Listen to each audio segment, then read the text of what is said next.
പ്രിയപ്പെട്ടവരെ, നമസ്കാരം.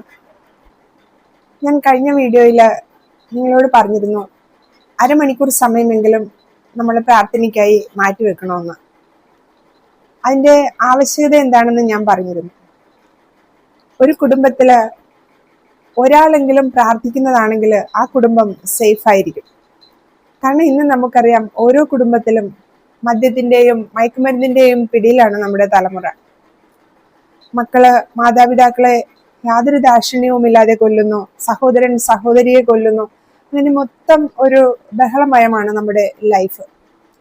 അപ്പോൾ പ്രാർത്ഥിക്കേണ്ടതിൻ്റെ ഇമ്പോർട്ടൻസ് ഞാൻ പറയാതെ തന്നെ നിങ്ങൾക്ക് മനസ്സിലാവും.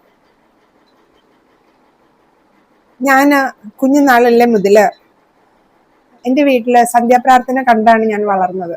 വലുതായപ്പോൾ കുടുംബ പ്രാർത്ഥനയിൽ ഞാനും പങ്കുകൊള്ളുമായിരുന്നു. എൻ്റെ അപ്പനും അമ്മയും വലിയ വിദ്യാഭ്യാസമുള്ളവരോ വലിയ ജോലിക്കാരോ ഒന്നുമല്ല, വെറും സാധാരണക്കാരായിരുന്നു. പക്ഷെ അവർ ഏറെ വിദ്യാഭ്യാസമുള്ളവരെക്കാളും വിവേകം ഉള്ളവരായിരുന്നു. അവർ തന്ന വെളിച്ചമാണ് എന്നെ ഇപ്പോഴും നയിക്കുന്നത്. ഞാൻ നിങ്ങളോട് പറയാൻ ആഗ്രഹിക്കണം, നമ്മുടെ ജീവിതത്തിൽ നമ്മൾ തകർന്നു വീഴുമ്പോൾ, സങ്കടകരമായ അവസ്ഥകളിലൂടെ നമ്മൾ കടന്നു പോകുമ്പോൾ, പിടിച്ചു നിൽക്കാൻ പറ്റാതെ ആകുമ്പോൾ നമ്മൾ വിഷമിക്കേണ്ട കാര്യമില്ല. ഒരു ഹാഫ് ആൻ അവർ നമ്മൾ ദൈവത്തിൻ്റെ മുമ്പിൽ ചെന്നിരുന്ന് മനസ്സ് തുറന്ന് സംസാരിച്ചാൽ ഉറപ്പായും ദൈവം നമ്മളെ സഹായിക്കും. പക്ഷേ ഞാൻ പറഞ്ഞ കാര്യങ്ങളിൽ മാത്രം നിങ്ങൾ ശ്രദ്ധിച്ചാൽ മതി. ഏകാഗ്രതയും മനസ്സ് ശുദ്ധവുമായിരിക്കണം പ്രാർത്ഥിക്കുമ്പോൾ. ആരോടും ദേഷ്യമോ വെറുപ്പോ ഒന്നും ഉണ്ടാകരുത്. അങ്ങനെ നിങ്ങളൊന്ന് പ്രാർത്ഥിച്ചു നോക്ക്, എല്ലാ ബുദ്ധിമുട്ടുകളും മാറും.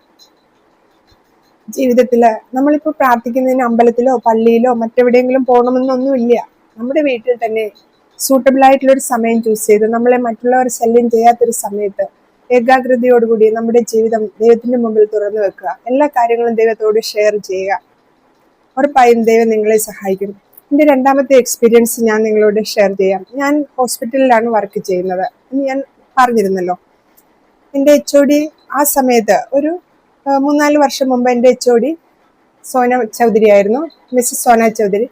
മാം ഒരു ദിവസം എന്നോട് വന്ന് പറഞ്ഞു, ബിന്ദു, എൻ്റെ പേഴ്സ് നഷ്ടപ്പെട്ടു. പേഴ്സിൽ പാസ്പോർട്ട് ഉണ്ടായിരുന്നു, ക്യാഷ് ഉണ്ടായിരുന്നു. അപ്പോൾ ഞാൻ പറഞ്ഞു, മാം ഞാൻ പ്രാർത്ഥിക്കാം, മാമിൻ്റെ പേഴ്സ് കിട്ടും, വിഷമിക്കണ്ട. കാരണം മാം ഒത്തിരി നല്ല ലവബിൾ ആയിരുന്നു, നല്ല ഒരു മാഡം ആയിരുന്നു. അപ്പം ഞാൻ പറഞ്ഞു പ്രാർത്ഥിക്കാം മാം. പക്ഷെ ഞാനത് മറന്നുപോയി. 2 ദിവസം കഴിഞ്ഞ് മാം എന്നോട് വീണ്ടും വന്ന് പറഞ്ഞു, ബിന്ദു പ്രാർത്ഥിക്കണേ. കാരണം മാഡത്തിൻ്റെ മോള് കാനഡയിലാണ്. അപ്പം മാഡത്തിന് കാനഡയിലേക്ക് പോകാനുള്ള ഒരു ശ്രമത്തിലായിരുന്നു ആ സമയത്ത്. അപ്പോഴാണ് പാസ്പോർട്ട് മിസ്സായത്. ഞാൻ പറഞ്ഞു പ്രാർത്ഥിക്കാം മാം. പക്ഷെ അപ്പോഴും രണ്ടാമത് പറഞ്ഞപ്പോഴും ഞാനത് സീരിയസ് ആയിട്ട് എടുത്തില്ല, വിട്ടുകളഞ്ഞു. ഒരാഴ്ച കഴിഞ്ഞ് മാഡത്തിന്റെ റൂം പോലീസും സെക്യൂരിറ്റിയൊക്കെ വന്ന് മൊത്തം നോക്കി സെർച്ച് ചെയ്തു. പക്ഷെ സാധനം കിട്ടിയില്ല. ഒരാഴ്ച കഴിഞ്ഞ് മാം വന്ന് വീണ്ടും എന്നോട് പറഞ്ഞു, ബിന്ദു സീരിയസ് ആയിട്ട് എടുക്കണേ, അതൊന്ന് പ്രാർത്ഥിച്ച് എനിക്കതൊന്ന് കണ്ടുപിടിച്ച് തരണേന്ന്. അപ്പോൾ എനിക്ക് മനസ്സിലതൊന്ന് ക്ലിക്ക് ചെയ്തു. ഞാൻ 2 പ്രാവശ്യം പറഞ്ഞിട്ടും മൈൻഡ് ചെയ്തില്ല. പ്രാർത്ഥിക്കണമെന്ന് എനിക്ക് അപ്പം തന്നെ മനസ്സിൽ തോന്നി. അന്നൊരു ഫ്രൈഡേ ആയിരുന്നു. ഞാനന്ന് ഫാസ്റ്റിംഗ് ആയിരുന്നു. എല്ലാ ഫ്രൈഡേയും ഞാൻ ഫാസ്റ്റിംഗ് എടുക്കാറില്ല, പക്ഷെ ചില ഫ്രൈഡേയിൽ ഞാൻ ഫാസ്റ്റിംഗ് എടുക്കും. 6 AM to 6 PM വരെ എടുക്കും. ഫുഡ് കഴിക്കില്ല, വെള്ളം കുടിക്കും, അങ്ങനെ. അപ്പം ഞാൻ അന്നൊരു വെള്ളിയാഴ്ച ഫാസ്റ്റിംഗ് എടുത്ത് ദൈവത്തോട് പ്രാർത്ഥിച്ചത് എനിക്ക് ഹോളി സ്പിരിറ്റിനെ തരണേന്നാണ്. അങ്ങനെയൊക്കെ ഞാൻ ഇടയ്ക്ക് ചെയ്യും. അങ്ങനെ ഞാൻ പ്രാർത്ഥിച്ചു, ഫാസ്റ്റിംഗ് എടുത്തു. അപ്പോഴാണ് മാഡത്തിൻ്റെ ഈ ആവശ്യം എൻ്റെ മനസ്സിലൂടെ കടന്നു പോയിരുന്നു. ഞാൻ വൈകുന്നേരം ഒരു 7:30 ആയപ്പോൾ ഡ്യൂട്ടി കഴിഞ്ഞ് എൻ്റെ വീട്ടിലെത്തി കുളിച്ച് വന്നപ്പോൾ എൻ്റെ കുടുംബാംഗങ്ങൾ പ്രാർത്ഥന ചെല്ലുവാണ്. ഹസ്ബൻഡിൻ്റെ വീട്. അവരുടെ പ്രാർത്ഥനയിൽ ഞാനും പങ്കുചേർന്നു. പ്രാർത്ഥന കഴിഞ്ഞു, അവരെല്ലാവരും എഴുന്നേറ്റ് പോയി. ഞാൻ ആ പ്രാർത്ഥനാ മുറിയിൽ ഇരിക്കുവാണ്. ഞാൻ ദൈവത്തോട് ചോദിച്ചു, മാഡത്തിൻ്റെ പേഴ്സ് ആരാ എടുത്തത്? മാഡം ഒരു നല്ല വ്യക്തിയാണ്, ആരാണ് അവരുടെ പേഴ്സ് എടുത്തത്? എനിക്ക് പറഞ്ഞു തരണേന്ന് ഞാൻ ദൈവത്തോട് പ്രാർത്ഥിക്കുക. അപ്പൊ എൻ്റെ മനസ്സിൽ ആരോ ഇരുന്ന് പറഞ്ഞു, അത് മാമിന്റെ മുറിയിൽ തന്നെ ഉണ്ടെന്ന്. കുറച്ച് കഴിഞ്ഞ് ഞാൻ അവിടെ നിന്ന് എഴുന്നേറ്റ് പിറ്റേ ദിവസം രാവിലെ ഞാൻ ഡ്യൂട്ടിക്ക് പോയി. ഡ്യൂട്ടിക്ക് ചെന്നപ്പോൾ മോർണിംഗിൽ എൻ്റെ ഫ്രണ്ട് അവിടെ ഉണ്ട്. ഞാൻ അവളോട് പറഞ്ഞു, മാഡത്തിന്റെ റൂമിൽ മാഡത്തിന്റെ പേഴ്സ് ഉണ്ട്, നീ ഒന്നൊന്ന് നോക്കണം, വാ നമുക്ക് 2 പേരും കൂടി ആ മുറിയിലേക്ക് പോകാന്ന് പറഞ്ഞു. അപ്പൊ അവൾ പറഞ്ഞു, നീ എന്താ ബിന്ദു പറയുന്നത്? അവിടെ മുഴുവനും അരിച്ചു പെറുക്കിയതാണ്, പോലീസും സെക്യൂരിറ്റിയൊക്കെ. അവിടെ അങ്ങനെ ഒരു സാധനം ഇല്ല, ഞാൻ വരുന്നില്ല. അപ്പൊ ഞാൻ പറഞ്ഞു, നീ വരണ്ട, ബട്ട് ഞാൻ പോവും. ഞാൻ മാഡത്തിന്റെ റൂമിലേക്ക് നടന്നു രാവിലെ. മാഡം അപ്പം എത്തിയിട്ടില്ല. Room open ആക്കിയിട്ടിരിക്കുവാണ്. സ്റ്റാഫ് അവിടെ എല്ലാം ക്ലീൻ ചെയ്ത് ഓപ്പൺ ആക്കിയിട്ടിരിക്കുക. അപ്പം ഞാൻ റൂമിലേക്ക് നടന്നപ്പോൾ എൻ്റെ ഫ്രണ്ട് ബാക്കിൽ വന്നു. ഞാൻ പറഞ്ഞു, നീ എങ്കിൽ അകത്തേക്ക് കയറാൻ പറഞ്ഞു. എന്നിട്ട് മാഡത്തിന്റെ ഡ്രോയർ തുറന്നു കിടക്കുവാണ്, നീ അത് തുറന്നു നോക്കാൻ പറഞ്ഞു. ഡ്രോയർ തുറന്നിട്ട് അവൾ പറഞ്ഞു, അതിലില്ല. ഞാൻ പറഞ്ഞു, അതിലില്ല, ഓക്കെ, നീ അത് വലിച്ചു തുറന്നിട്ട് അപ്പുറത്തെ സൈഡ് നോക്കാം, അവിടെ സാധനം കിടപ്പുണ്ടെന്ന് പറഞ്ഞു. ഏതോ ഒരു കോൺഫിഡൻസിലാണ് ഞാനത് പറഞ്ഞത്. അവൾ അത് വലിച്ചു തുറന്നിട്ട് പറഞ്ഞു, യെസ്, അവിടെ ഉണ്ട് സാധനം. അവൾ ആ പേഴ്സ് എടുത്തു. അവൾ അത് കാണിച്ചപ്പോൾ ആക്ച്വലി ഞാൻ സ്റ്റക്കായി പോയി, ഞാൻ ഞെട്ടിപ്പോയി. ദൈവം, എന്തൊരു വലിയ അത്ഭുതമാണ്. അവിടെ മുഴുവൻ അരിച്ചു പെറുക്കി ഇല്ല എന്ന് പറഞ്ഞൊരു സാധനം ആ മുറിയിൽ നിന്ന് തന്നെ കിട്ടി എനിക്ക്.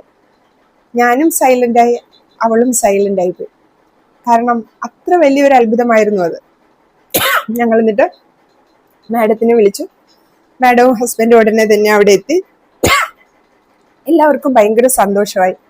മാഡം എനിക്ക് ട്രീറ്റ് ഒക്കെ ചെയ്തു. വളരെ മനോഹരമായ ഒരു ദൈവിക അനുഭവമായിരുന്നു എനിക്കത്. ഒത്തിരി ഒത്തിരി എനിക്ക് സന്തോഷം നൽകിയ അനുഭവം. മാഡത്തിനും ഒരുപാട് സന്തോഷം നൽകിയിരുന്നു. കാരണം അവരുടെ നഷ്ടപ്പെട്ട സാധനം അവർക്ക് തിരിച്ചു കിട്ടി. അതും അവരുടെ റൂമിൽ നിന്ന് തന്നെ തിരിച്ചു കിട്ടി. അതുകൊണ്ട് എനിക്ക് പറയാനുള്ളത്, എത്ര വിഷമസന്ധികൾ ഉണ്ടെങ്കിലും ധൈര്യം കൈവിടാതെ നമ്മൾ പ്രാർത്ഥിക്കുക. ഞാൻ നിങ്ങളോട് സംസാരിക്കുമ്പോൾ ഞാൻ വളരെ സന്തോഷകരമായ അനുഭവങ്ങൾ ഉണ്ടായിരുന്ന ഒരു വ്യക്തിയല്ല. ഒരുപാട് വളരെ ഒരുപക്ഷെ നിങ്ങൾക്ക് സങ്കല്പിക്കാൻ പറ്റാത്ത വിധം വളരെ വിഷമകരമായ അവസ്ഥയിലൂടെ കടന്നുപോയൊരു വ്യക്തിയാണ് ഞാൻ. ഒരുപാട് പിടിച്ചു നിൽക്കാനായിട്ട് ഞാൻ ആശ്രയിച്ചത് എൻ്റെ ദൈവത്തിനെയാണ്. അതുകൊണ്ട് ഒരുപക്ഷെ ഞാൻ എന്താ പറയുക, വീണു പോകേണ്ടതായ ഒരു കാലഘട്ടത്തിൽ എന്നെ കൈപിടിച്ചുയർത്തിയത് ദൈവമാണ്. പ്രത്യാശ കൈവിടാതെ നമ്മൾ പ്രാർത്ഥിക്കുക. തകർന്നു പോകാതെ കുറച്ച് സമയം ദൈവത്തിന്റെ മുമ്പിൽ ചിലവഴിക്കുക. ഏകാഗ്രതയോടുകൂടി മനസ്സ് തുറക്കുക. നമ്മുടെ കാര്യങ്ങൾ ഷെയർ ചെയ്യുക. നമുക്ക് സഹായിക്കാൻ വേറെ ആരുമില്ല എന്നുള്ള കാര്യം ദൈവത്തോട് പറയുക. തീർച്ചയായും നിങ്ങളുടെ ആവശ്യങ്ങൾ നടക്കും. ഓക്കെ, ഞാൻ വീണ്ടും വരാം. എൻ്റെ അനുഭവങ്ങളെല്ലാം നിങ്ങളോട് ഞാൻ ഉറപ്പായും ഷെയർ ചെയ്യും. ബൈ.